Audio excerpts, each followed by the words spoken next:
Assalamualaikum warahmatullahi wabarakatuh.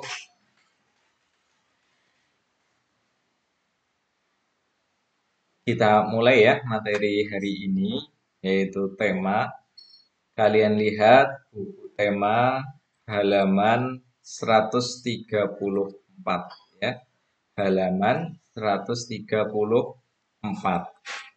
Kita lihat di sini ya, pada pembelajaran sebelumnya kamu telah belajar tentang penemuan lampu lalu lintas. Apa manfaat dari penemuannya dan apa yang harus kita lakukan untuk mematuhi rambu-rambu tersebut.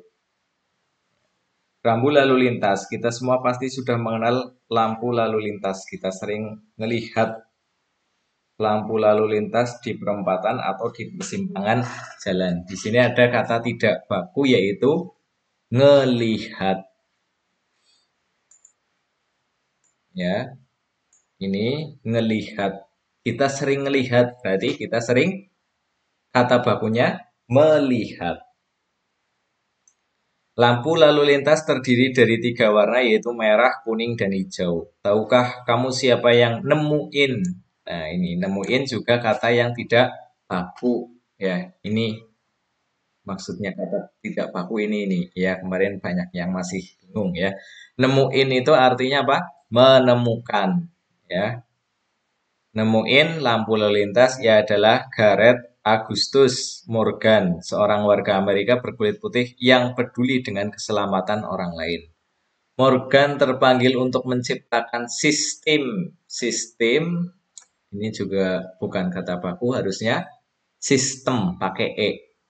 Lampu lalu lintas setelah ngelihat seperti tadi ya, melihat harusnya terjadi kecelakaan antara mobil dengan kereta kuda.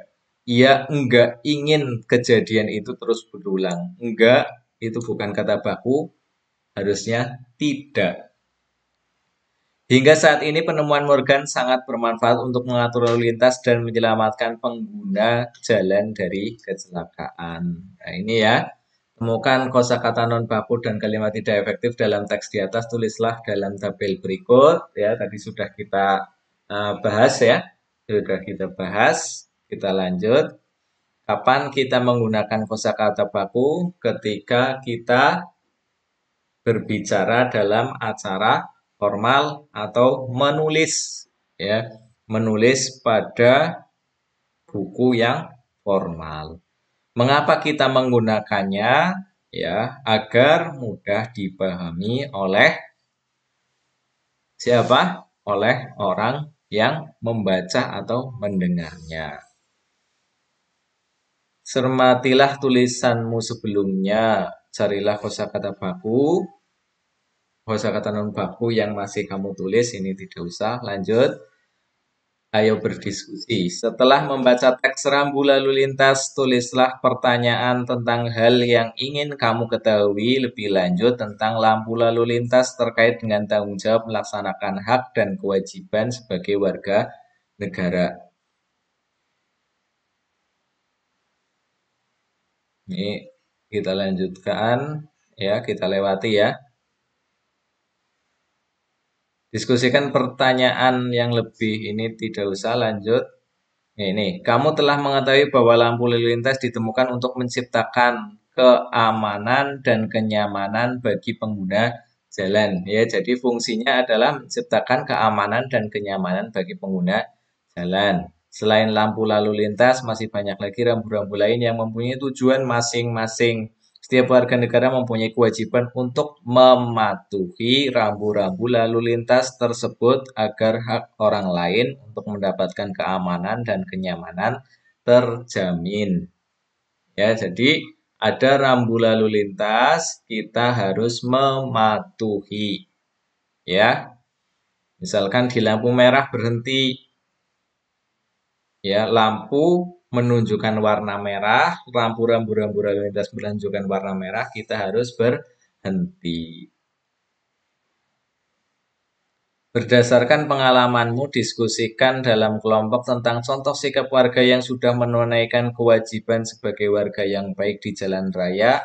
Berikan pula contoh pengguna jalan yang tidak melaksanakan kewajibannya. Nah, ini contoh yang melaksanakan kewajiban di jalan. Berarti apa? Berhenti ketika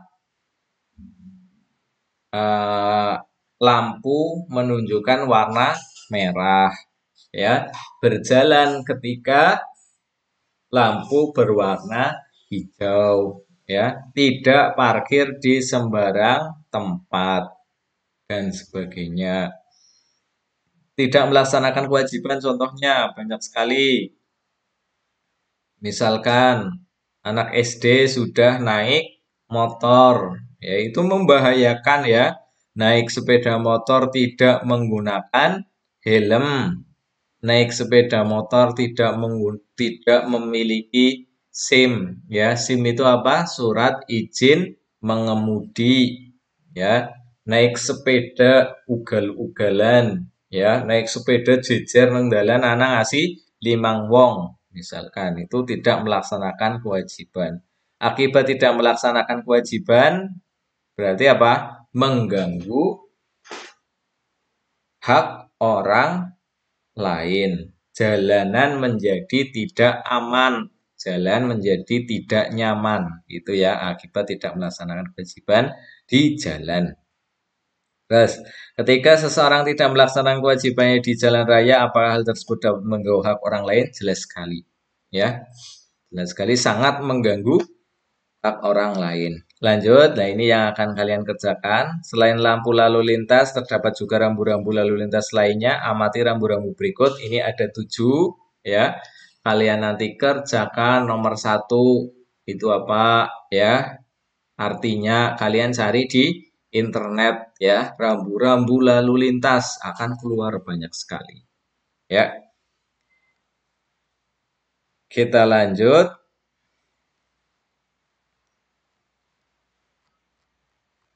Ini matematika kita lewati.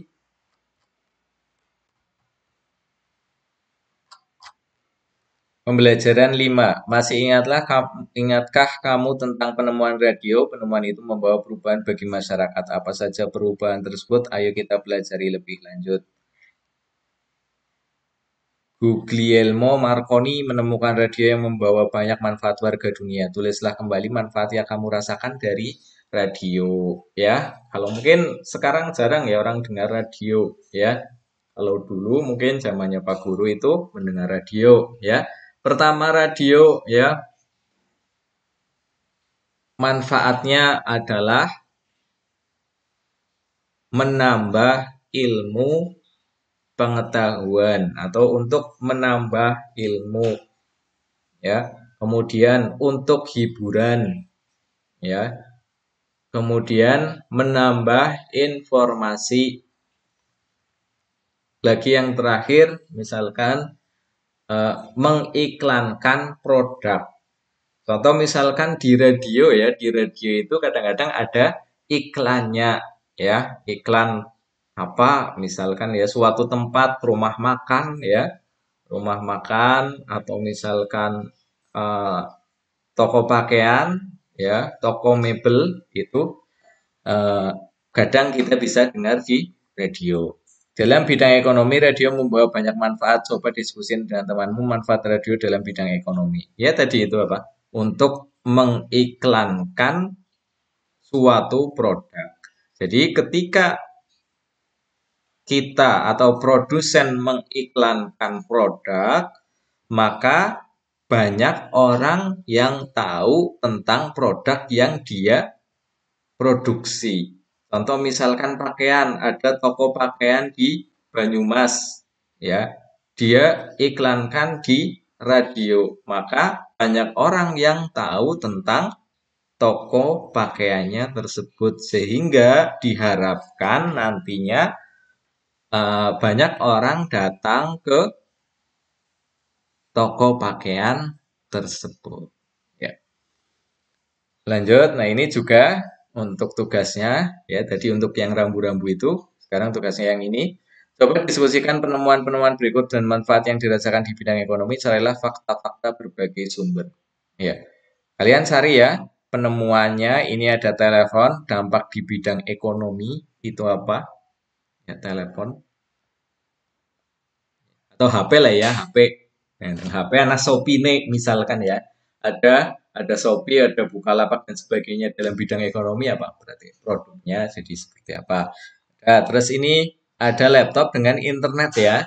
Ini internet ya. Internet dampak di bidang ekonominya apa? Ya seperti tadi aplikasi eh, belanja ya, atau misalkan di internetnya, ya di Google-nya gimana. Jadi lebih apa ketika kita mencari produk. Ada angkot ya, ini juga di bidang ekonomi bagaimana ya. Dari angkutan kota, misalkan orang ya habis panen ya, kemudian akan dijual di pasar. Ini kan butuh apa? Angkot ya. Biasanya orang-orang yang jualan di pasar, kalau pasarnya jauh itu juga menggunakan angkot. Jadi dampak di bidang ekonominya apa?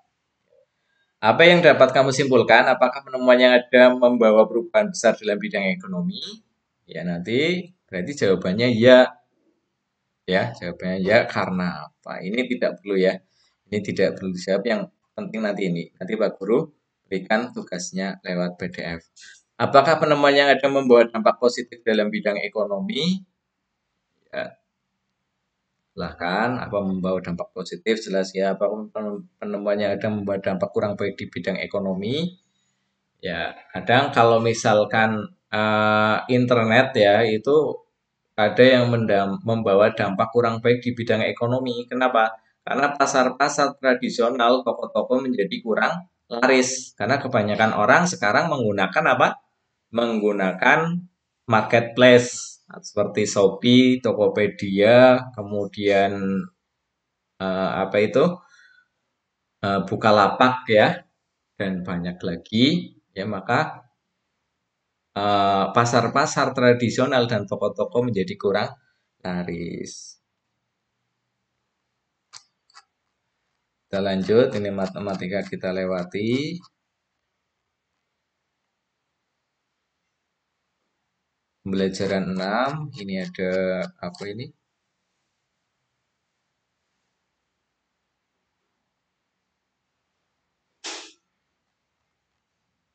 Olahraga, kemudian ini tentang cerita Pak Habibie. Apa saja penemuan Habibie yang diakui oleh dunia internasional, ya. Silahkan ini kalian pelajari sendiri, tapi tidak perlu di kerjakan ya, tidak perlu dikerjakan. Apa penemuan Habibie yang diakui oleh dunia internasional di cerita itu ada semuanya ya.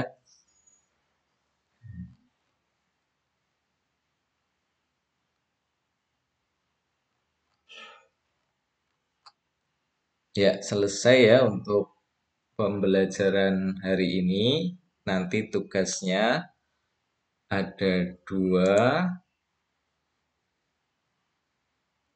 yaitu yang atas ini, kemudian yang penemuan dan dampak di bidang ekonomi. Ya, dan juga nanti mungkin yang ini ya, yang tentang Habibie ini atau ini. Tuliskan pengalamanmu dalam melaksanakan tanggung jawab. Ini. Tuliskan pengalamanmu dalam melaksanakan tanggung jawab terhadap hak dan kewajiban. Jelaskan manfaat dari memberi sikap bertanggung jawab terhadap hak dan kewajiban kita. Ini juga untuk tugas ya. Jadi hari ini ada 3 tugas. Silahkan kalian rajin ya, tetap semangat dalam belajar ya. Jangan kendor semangatnya ya. Insya Allah sebentar lagi, sekitar 2 minggu lagi akan ulangan akhir semester atau penilaian akhir semester. Jadi tetap semangat belajar ya, jangan malas ya, jangan lupa ibadah ya, sholat 5 waktu dikerjakan dengan baik. Sekian, wassalamualaikum warahmatullahi wabarakatuh.